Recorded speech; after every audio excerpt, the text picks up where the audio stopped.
Hello，大家好，欢迎新朋友们来到我的频道。我们很多新手朋友呢，可能准备要开始做 YouTube 视频了做油管视频。在前期呢，肯定是没有电脑的，没有一些专业的设备，但是没有关系，我们有手机，对不对？手机也可以帮我们开始。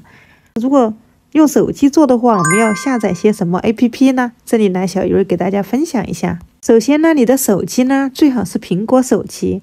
当然，没有苹果手机，安卓手机呢也是可以的。你要下载一个 YouTuber 的一个 APP， 这些软件都可以去下载软件里面下载。第一个就是 YouTuber 的 APP， 那么第二个呢，就是我们的一个剪辑工具，剪映，这个也是必备的，因为我们拍摄视频肯定是需要剪辑的。那么第三个呢，也是必备的，快连 VPN， 那这个呢是一个翻墙工具手机上是必须要有的。那这三个 APP 呢，作为我们新手呢，前期呢是必须要必备的三个 APP， 我们才能有了这三个 APP 呢，我们才能上传一个视频。这是作为手机做油管的一个具备的条件。好了，今天呢小鱼儿的视频就给大家分享到这里，喜欢小鱼儿记得订阅点赞。